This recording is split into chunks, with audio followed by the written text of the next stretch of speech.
Hello and welcome to Never a Truer Word, where we look at the words that people choose to use to see if they're telling the truth, the whole truth, and nothing but the truth, and look to give you the confidence that comes with really knowing what people are saying when they're talking to you. In this episode, we're going to look at Sebastian Rogers and the disappearance of Sebastian. It's going to be an episode that some of you are going to love and some of you are going to hate the conclusions on this, but by the end, I'm going to tell you what I think happens with Sebastian Rogers, and we're going to do that by looking at the words of his stepdad and his mum as well. If you're new to the channel, what we do here is we look at the words. So we don't look at evidence, theories. I know there's been a load of other stories going on around this disappearance of Sebastian. All I'm going to look at is the fact that he disappeared at the end of February this year. He's still missing, and we're going to look at an interview that his parents, or his stepdad and his mum, gave 8 days after Sebastian went missing. We're going to look at the statements that they gave, the words that they use, to see if we can learn a bit more about what happened to Sebastian Rogers. For example, this is a bit problematic. So kind of just walk us through that night. We were out and about that day. We were having a really good weekend. You'll find out why, and you'll also find out what I think has happened. It's all about giving you the skills as well. So keep an eye out for repeated words and ideas. These guys are really stressed no matter what has happened. So the things that are a priority in their heads, they're going to repeat. They're going to use the same words again, or repeat the same ideas again. Look out for tenses as well when someone is missing and people are involved, that maybe their suspicions about the tenses they use to refer to that missing person can be very revealing. And look out as well for what I call hidden truths. That's when someone says something and the gist of it is one thing, but if you actually go in and look at the words they've used, then they mean something slightly different. I'll talk you through that as we go. Let's have a look at question 1 from the interview. So here we are, 8 days now searching for him. Walk us through that Sunday night that he went missing. So walk us through, we've got so many people who really want to know, okay, how did this happen? So kind of just walk us through that night. We were out and about that day. We were having a really good weekend. We got home. Everything was pretty normal. He was playing in his room. When I told him to go to bed, he did. He said, "Good night, Mom, I love you." Said goodnight to his puppies. A little bit later, I wound up going to bed, and when I woke him up for school, he wasn't there. So in your mind, that's usually around what time? When do you normally wake him up? Around 6 o'clock? 6. So were you instantly thinking something's wrong, or were you like, he may just be already in the shower, in the living room? I took a second and walked through the house looking for him in case he'd gotten up and was trying to get breakfast or something, because he did that sometimes. About 3 minutes in, give or take, I was on the phone with my husband. I said, "I can't find him." He said, "What do you mean you can't find him?" I said, "He's not in the house." I think that might be the most revealing answer in everything that we're going to look at. The question was asked of them, so just kind of walk us through that night. That's the last question that's put to Katie, the mum. Just kind of walk us through what happened that night. And she starts her answer by talking about that day. She says, we were out and about that day. So why is she deviating from the question? What's happened in the night that she doesn't want to talk about? Or what happened during the day that she does want to talk about? She wants to talk about the day more than the night. And I've got some questions as to why that is. In fact, if you look at her full answer, she spends about half the time talking about the night. Everything was pretty normal. He played in his room. When I told him to go to bed, he did. He said, "Good night, Mom, I love you." Said good night to his puppies. A little bit later, I wound up going to bed. But the rest of the time, she talks about the day, the weekend even, and when I woke him up for school, he wasn't there, so that is the next day. So she's asked to walk us through that night, and she doesn't. She does a little bit, but she does a lot more besides. She did talk about the weekend. She says, we were having a really good weekend. We got home. Did you notice the word "were" there? We were having a really good weekend. Not we had a really good weekend in its entirety. Up until a point, we were having a really good weekend. So from that and also the fact that she's avoiding really going into detail about that night and wanting to talk about other things, I'm going to say I think something happened that night that in this part of the answer, certainly, she is not talking about. What happened that night? Well, look, she says in that night, everything was pretty normal. I'm always wary when people describe things as being normal, especially in situations like this. Why? Because we don't tend to notice when things are normal at the time. They're just normal. We're exception machines. We're looking for the abnormal. When we're walking across the road, we don't notice when it's clear. We just walk across the road. When a car suddenly comes towards us, we notice the abnormality. So you don't notice things are normal as such. So why does she feel the need to tell us things were normal? Could it be, again, I'm thinking something happened that night that actually it wasn't all that normal? Even she says it wasn't all that normal because she describes it as pretty normal, not totally normal. Not everything was normal. Everything was pretty normal. So that makes room for abnormal things to happen, which she's not going into. I was interested in talking about Sebastian's bedtime. She says, when I told him to go to bed, that's an order, that's a command. Now, parents are allowed to tell their children when to go to bed. They are allowed to tell him to go to bed. But I thought from that, have we got some controlling parents here? Or does Sebastian need to be told what to do? Is he the kind of child that always needs to be told what to do? Certainly, she didn't say, when I asked him to go to bed, or even just when it was his bedtime. She uses the words, I told him to go to bed. So that's got a question in my mind of, are these controlling parents, and are there circumstances that mean they have to be controlling parents? She mentions that he did. Not just that I told them to go to bed, and we assume when a parent tells a child to do something, then they do it. She feels the need to tell us that he did. So was it not normal that he did as he was told? Now, look, I'm not victim blaming here. I'm going through the words and looking at what I spot. I understand that 15-year-old boys like Sebastian have all sorts of different behaviours, frustrating behaviours for parents, things that are absolutely normal and fine to a 15-year-old boy. Adults sometimes get annoyed with. So right now, I'm not at all victim blaming. But what I'm interested in is, was his behaviour a perceived problem to mum, Katie, and stepdad, Chris? Because she tells us that he did go to bed, and she laughs at the end of it as if it's kind of a bit wry, as if it's like he doesn't always, but hey, he did that night. The next thing I'm interested in what Katie says is, she says, a little bit later, I wound up going to bed. Wound up going to bed, or winding up doing something, is, it's a bit interesting, that one. She doesn't just say she went to bed. Wound up going to bed is kind of like I went to bed as a result of something else, or I had no choice but to go to bed, or something like that. So again, was there something going on? Was there some activity happening that meant she wound up going to bed rather than just straightforwardly went to bed? Final thing I think I want to pick out here from Katie is that she talks about going in the morning when Sebastian wasn't there. She says, when I woke him up for school, he wasn't there. When I woke him up for school, he wasn't there. Well, you didn't wake him up for school if he wasn't there. I would prefer to have heard that as, when I went to wake him up for school, he wasn't there. But she says, when I woke him up for school, he wasn't there. Now, like everything in this, that could be a misspeak. That could be, we all misspeak. I will misspeak during this episode. I'm absolutely sure of it. But like, it could be a misspeak, and that would be absolutely fine. But what we do is we gather data points. Then if we see things come up time and time again, or we gather lots of indications of deception or suspicion or anything like that, then we feel more confident in coming to a conclusion. So this could be a misspeak. But she does say she woke him up for school on the Monday morning.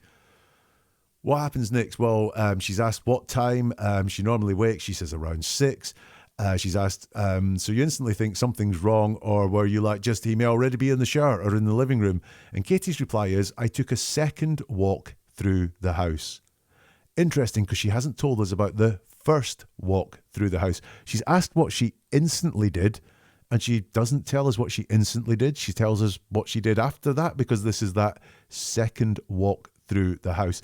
By the way, I want you to look at Katie and her words, because she talks a lot about going through the house, about being really rigorous in the search of the house. This is her second walk through the house. And I was on the phone to my husband. I said, I can't find him. I'm interested in that. That could have been said as Sebastian's missing.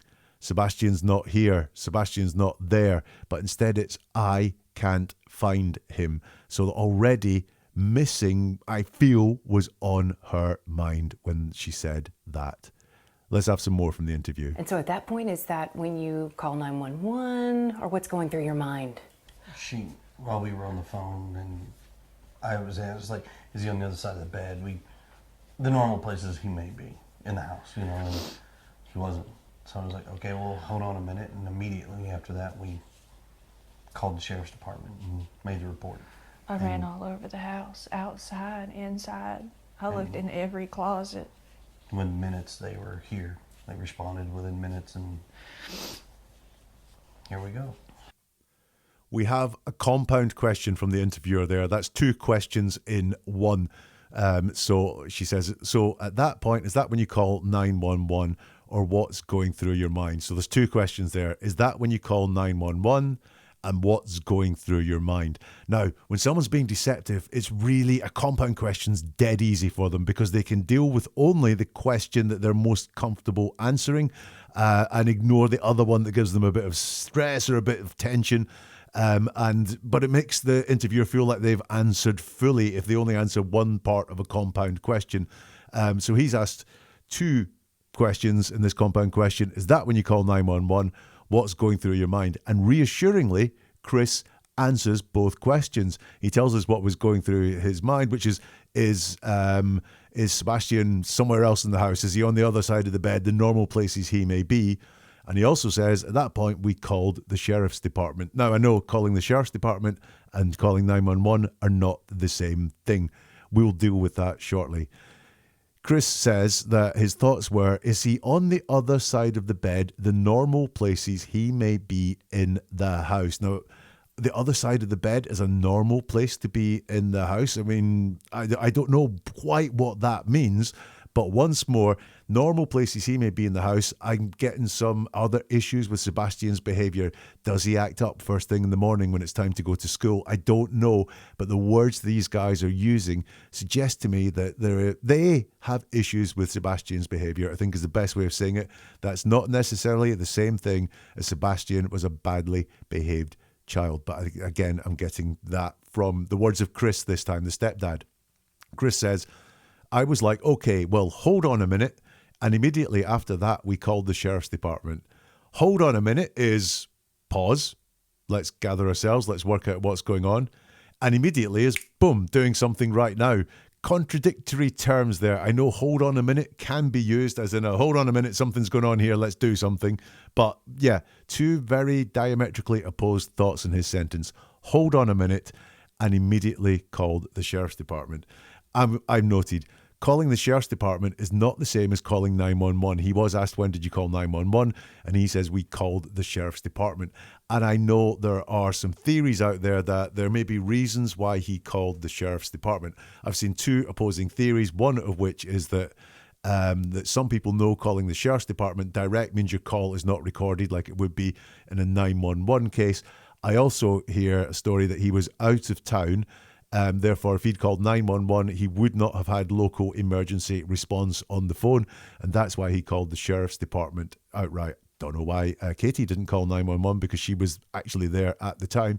But perhaps going with that is this unexpected, not what was asked answer that Chris gives.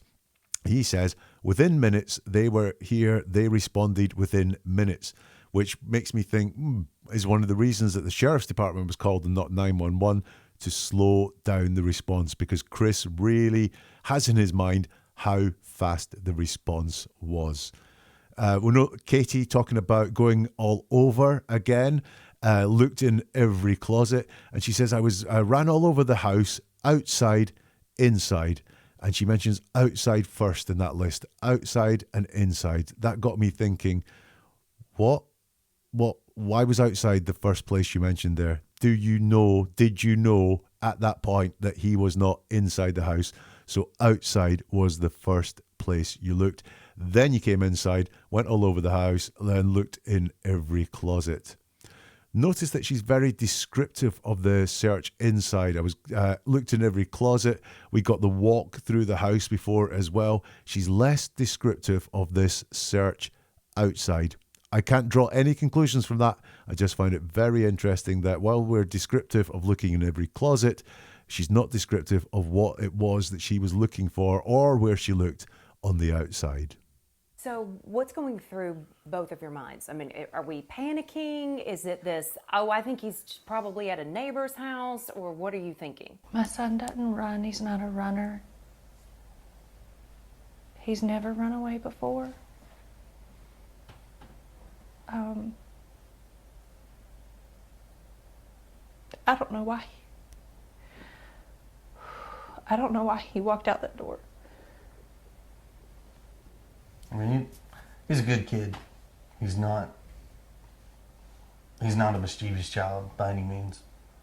But there's answers to questions that have no answers, or questions with no answers right now that we are searching for desperately, and we just don't have that.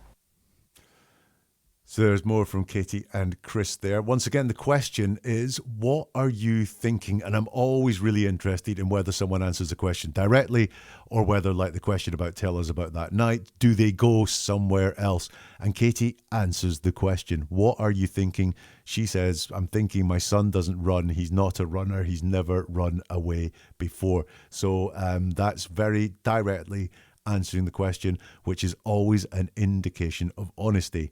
I talked about hidden truths.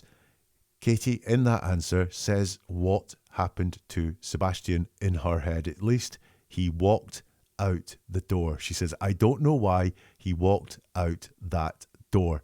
Two specifics there.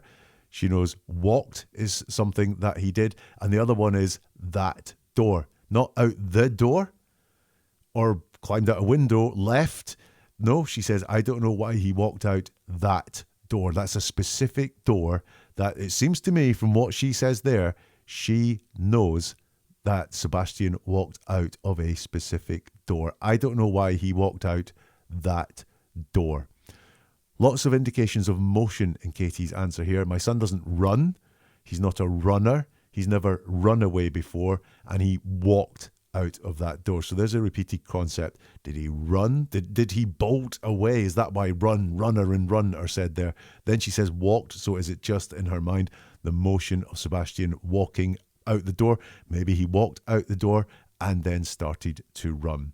It's very hard for her to say this. She says, I don't know why.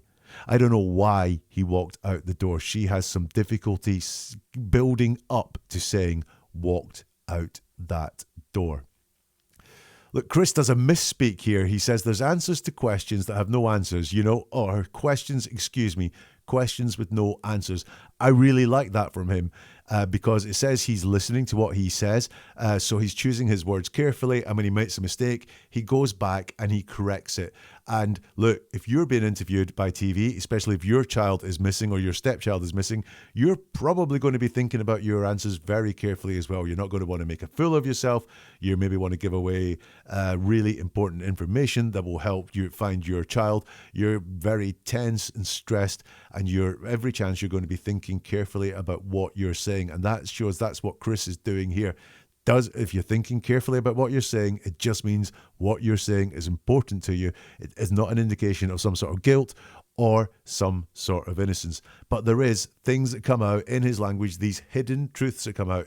He says there are questions with no answers right now that we are searching for desperately. Right now suggests to me he doesn't have the answers on day 8 of Sebastian being missing, which is when this interview was, right now, but he expects answers to come, or thinks it's possible that these answers could come, but he doesn't have them at the moment that he's given that interview, hence why he uses right now. But Chris volunteers some information about Sebastian. Chris says he's a good kid. He's not He's not a mischievous child by any means. He wasn't asked. They were asked about what was going through their mind. They weren't asked to give a character reference for Sebastian. And I think once more, especially, he's not a mischievous child by any means. When someone tells you what someone's not, that's where their focus is, on the not. So why didn't you say he's a good kid and leave it at that? He has to go in and say he's not a mischievous child, and then even more persuade us further by saying by any means. So I do wonder, again, I'm getting something through in the words that makes me think that Chris and Katie think that Sebastian was a badly behaved child, or they had to cope a lot with Sebastian's behaviours. What are your thoughts so far? Leave them in the comments if you can. If you know someone who's interested in the disappearance of Sebastian Rogers, at the time of recording, he's still missing, then please share this, because the success of this channel depends on you sharing the content with other people who might be interested in. If you press the like button or the plus button, whatever platform you're on, then that also helps get this content to more people. And if you want more episodes like this when they're released, the subscribe button will be your friend. But please help this get to as many people as possible with the like button, or by commenting on your thoughts, your observations, or even your questions, and sharing this within your communities as well. If people are open-minded, they will get a lot from this. Let's go back to the interview. Is there anything that happened that day that you think back and there might have been a reason he was possibly upset, or something outside that could have enticed him to go outside? Was there anything that came to mind? We've been combing over that day and even the weeks before he left, and I hadn't been able to figure it out. He's, that morning he was laughing, he was joking. Everyone we were around that day agreed that he seemed like he was in a good mood, he was behaving. It'd make more sense if we'd been fighting. Or he'd been in trouble, but he hadn't been in trouble. So, I mean, the $1 million question, why did he go? And the other $1 million question is how. Another really informative question and answer. I'll just go through what was said there. Is there anything that happened that day you think back and there might have been a reason he was possibly upset, or something outside that could have enticed him to go outside? Was there anything that came to mind? And Katie says, we've been combing over that day and even the weeks before he left, and I haven't been able to figure it out. He's that morning he was laughing, he was joking. Everyone we were around that day, he agreed that he seemed like he was in a good mood. He was behaving. So once more, let's look. Does she answer the question? She's asked, was there anything that came to mind? That's a question that's a yes/no question. That can be answered with yes, there was, or no, there wasn't. And Katie avoids saying yes or no, which means there's something interesting going on there. Why does she not just say yes, there was, or no, there wasn't? She widens it out as well, because she was asked about that day and she says, we've been combing over that day and even the weeks before. Now, why do that? Is it that this has been something that's been building up for for weeks? Is this something that has been building up until that day? Now, she mentions that day twice, by the way, which is fine, because she's asked about that day in the question. She's not asked about the night like she was earlier. So this is maybe slightly easier for her to talk about that day. But that day and even the weeks before, has there been a build up of tension or arguments or frustration somewhere? That is entirely possible from these words. Once more, Katie shows that in her mind, or in her words, Sebastian chose to go away himself because he left, in her words. I'm thinking about the weeks before he left, is what she said. Now, that's not to say this is all Sebastian's fault or bad things did not cause him to leave, but she's giving Sebastian the agency for what happened the weeks before he left. She does focus on that morning and that day again. She doesn't talk about the night. You'll notice she just focuses on the morning and that day.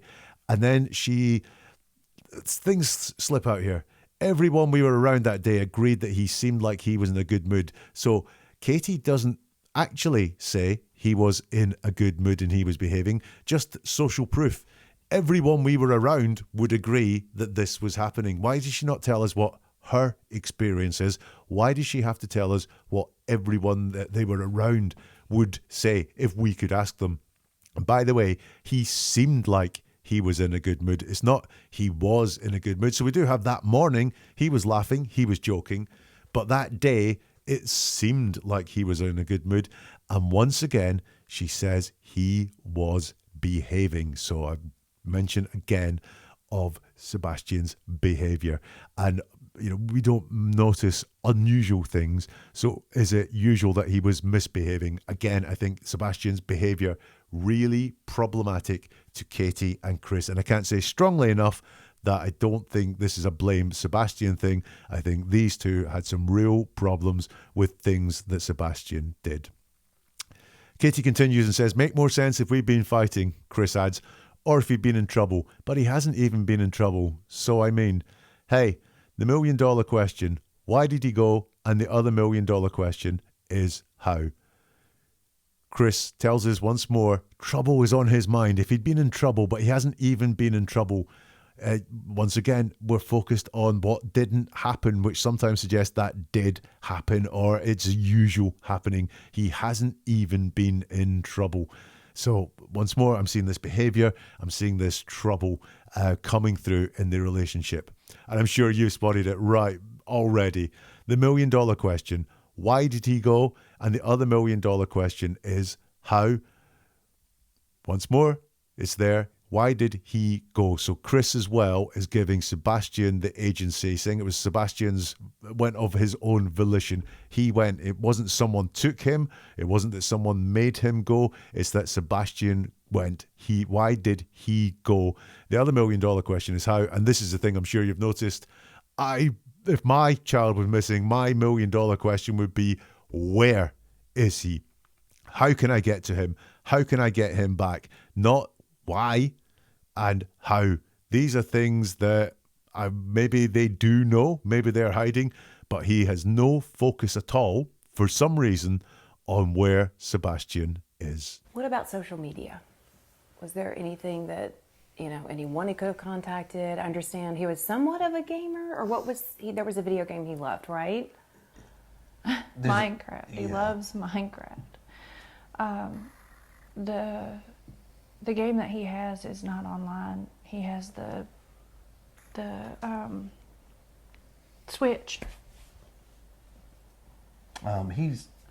We don't, because of how social media can be, he doesn't have accessibility to communicate with folks On the internet. on internet. I mean, we have a firm belief that we just don't feel that right now that he's capable of having that kind of responsibility. Mm-hmm. So, I mean, his phone is locked down, his computers, his gaming. He doesn't have a gamer tag. He doesn't have online capabilities with games.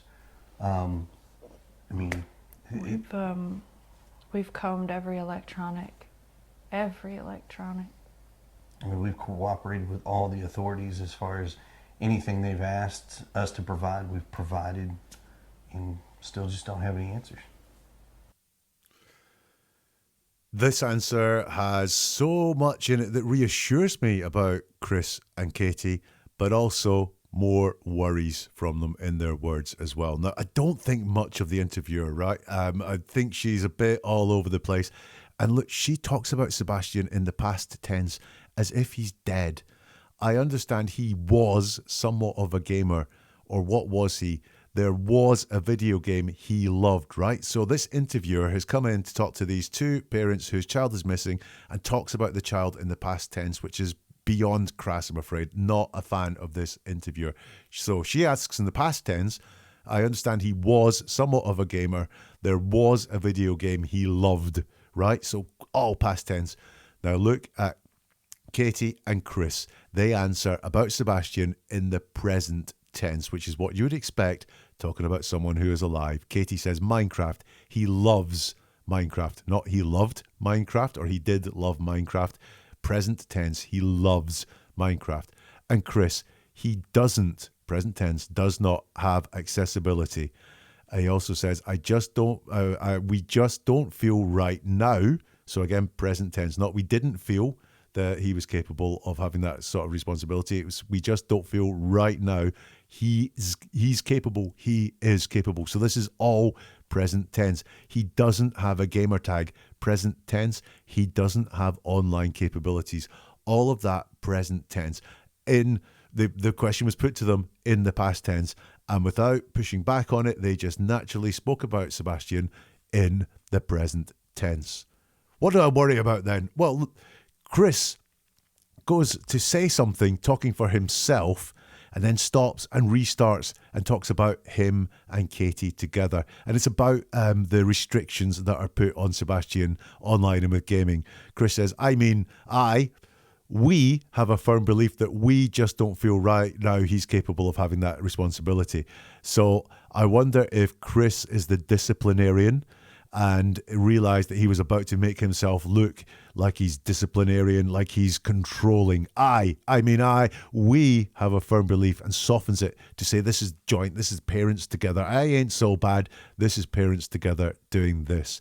Notice that he doesn't ban Sebastian from the internet or social media because it's horrible out there. He says how social media can be, and we all know social media can be horrible, can be dangerous, it cannot be a place where you would want a 15-year-old boy to be for their own good, for their protection. But note that that's put on Sebastian.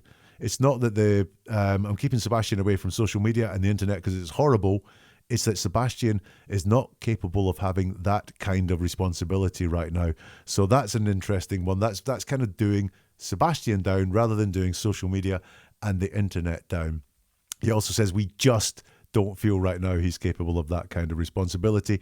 Just as a minimizing word. There's more going on there. I think he wants us to focus on the fact that Sebastian's not ready to be online yet, but I think there is more going on around that. And Chris, in that one paragraph answer, look at all the restrictions he's put on a very small part of a 15-year-old boy's life. He doesn't have accessibility to communicate with folks on the internet. His phone is locked down. He doesn't have a gamer tag. He doesn't have online capabilities. So that's quite a lot in just one very short couple of sentences where Chris talks about a lot of restrictions that have been placed, and I believe by him, more so than Katie, a lot of restrictions that have been placed on Sebastian's life. Katie then says, we've combed every electronic. Now, this is the second time she's used the word combed. And I was interested in that. I think earlier she said she combed the house or she combed inside or something like that. But she's used combed twice now. I don't know what I'm getting from that. I don't know what to make of the fact she's used combed twice. Maybe it's just a word she uses a lot. But I'm interested in why she says combed twice when we're talking about the search around the house. Combed. Interesting. And then Chris, now this is hidden truths, right? This looks like I'm being upfront, I'm being honest, we're doing everything we can to help. Chris says, we've cooperated with all the authorities as far as anything they've asked us to provide, we've provided, and still just don't have any answers. So that looks like, hey, we've cooperated with all the authorities, look how good we are. But then look, it's not we've cooperated with all the authorities, full stop. It's not we've given them everything. Or we've given them everything they've asked for and more. They've only cooperated as far as anything they've asked us to provide, we've provided. So it's not like we've given them everything. It's not even saying there's some stuff we've held back. Only if the authorities have asked for something, they've provided it. It doesn't say we've fully cooperated with the authorities. Let's talk too about the relationship involved, because the biological father is very much involved in Sebastian's life as well. Yes, ma'am, very much. Right? And how would you describe that relationship, the two of them and the four of you? It's relatively good. I mean, we talk regularly. He talks to his son on a regular basis, sees him on a regular basis. He's involved in school and therapy, and I mean, he didn't have any extracurricular activities, but I can tell you now, if he did, his dad would be in the front row.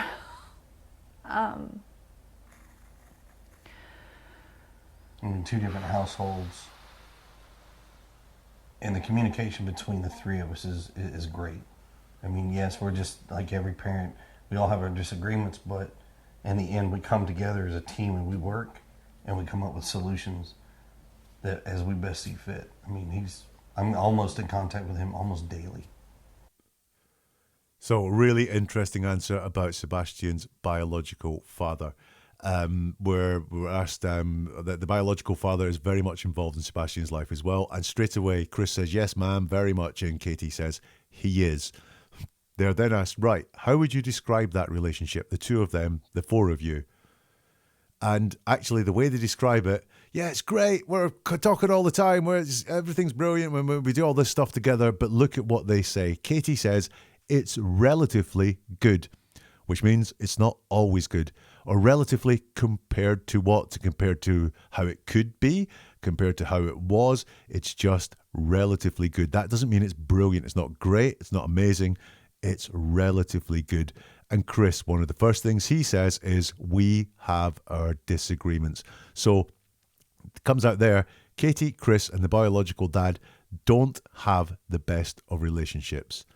Did you notice how Katie and Chris both spoke about the relationship very, very differently? Katie talks about them as a foursome, so the stepdad, Chris, the biological dad, Sebastian, and Katie. And she says, we talk regularly. He, biological dad, talks to his son, Sebastian, on a regular basis, sees him, Sebastian, on a regular basis. He's involved in school, so that's the biological dad. He's involved in school, and I think she says therapy, but it may be therapy. And I mean, he doesn't have any extracurricular activities, so that's Sebastian. He doesn't have any extracurricular activities. But I can tell you now, if he did, that's Sebastian again, he did, then his dad, biological dad, would be in the front row. So she really talks about how the biological dad and Sebastian relate to each other. She talks about each of them. Chris's answer is very different. He says, I mean, two different households. So he's already set up the different things. The communication between the three of us is great. So there was four people we spoke about: Sebastian, Chris, Katie, biological dad. But he only talks about the three. He's completely, I believe, disregarded Sebastian, because he's talking about the two different households. So he's completely disregarded Sebastian. And I mean, yes, we're just like every parent. So again, disregarding Sebastian with his we, this is just him, Katie, and biological dad. We all have our disagreements, but in the end, we come together as a team. We work and we come up solutions with as we best see fit. So he hasn't mentioned Sebastian at all here. This is about parenting. That's what's important to him. And then he says, I mean, he's in contact with him almost daily. I don't know which he means there. Is it Sebastian? Is it the dad? But he's spoken about adults there all the time. Sebastian has been put aside there. Interesting that when they're asked about the relationship, Katie says we talk regularly, and Chris says the communication between the three of us is great.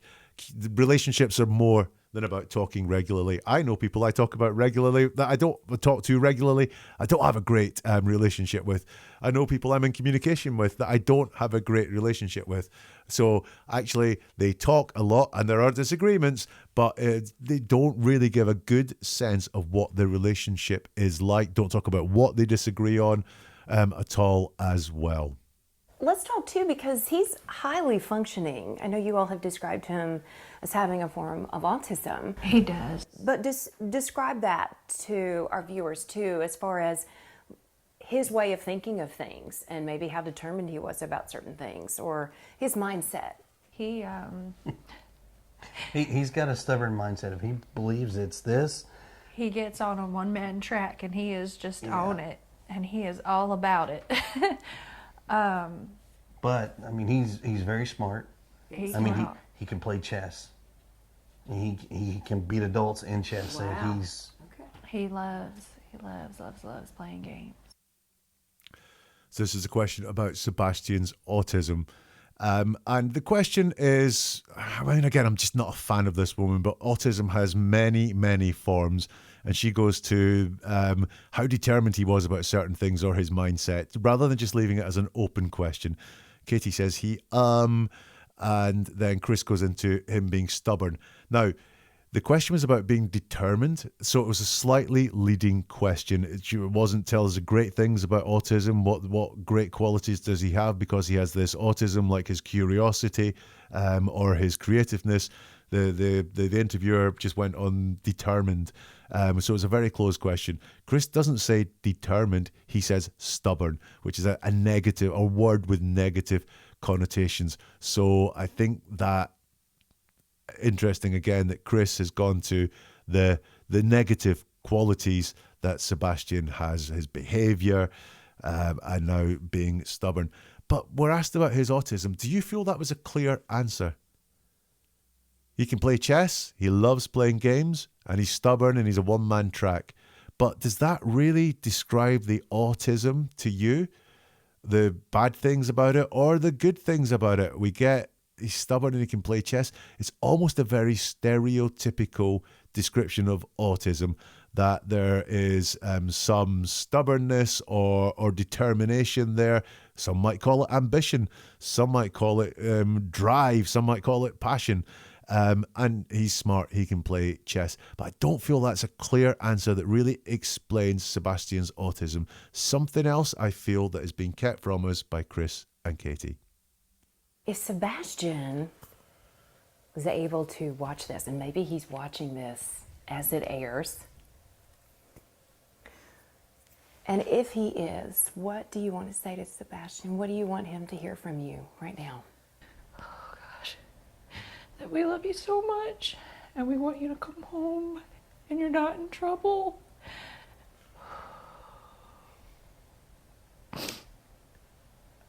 I guarantee you he is loved. And trust me, the open arms are waiting for him to come home. From every parent to every family members to probably everyone in the community. But there's no malice. We just want our boy home. Badly. But Whoa. Did they answer the question? The question is, if Sebastian was able to watch this, and maybe he's watching this as it airs, and if he is, what do you want to say to Sebastian? What do you want to hear? What do you want him to hear from you right now? And Katie answers that question. She talks directly to Sebastian. We love you so much. We want you to come home. You're not in trouble. And notice she talks for the pair of them. She says, we love you, Sebastian, talking directly to him so much. And we want you to come home and you're not in trouble. So Katie answers the question and talks for herself and Chris and talks directly to Sebastian. Chris, on the other hand, talks to the interviewer. I guarantee you he is loved. So he talks on his own behalf. I, Chris, guarantee you, the interviewer, he is loved. So Sebastian's over there in the third person, far away, not talking directly to Sebastian, which he's been asked to do. For some reason, he doesn't do that, and he talks to the interviewer and talks for himself, whereas Katie has talked for himself, for Chris and herself. And trust me, open arms are waiting for him. So again, Sebastian's very different. Sebastian's just him to come home. From every parent to every family members to probably everyone in the community. But there's no malice. He says we again. So he does talk we, but just the ones want our boy home. So again, not talking directly to Sebastian. Badly. We have this repetition again. Look, you're not in trouble. There's no malice. It's these things that are stated in the negative. Are they frightened? Why would you be saying that unless you're not frightened? Unless you're frightened that Sebastian is away, feeling that he is in trouble and that there's malice towards him. Why do you have to say those things? And why can't you say them in a more positive kind of way? Chris says open arms are waiting for him to come home. From every parent to every family members to probably everyone in the community. Now, he doesn't say his arms explicitly. He doesn't say my arms are open waiting for you to come home, Sebastian. He just says there are generic open arms. And then every parent, every family member, probably everyone in the community. And I wonder about what he means by family members.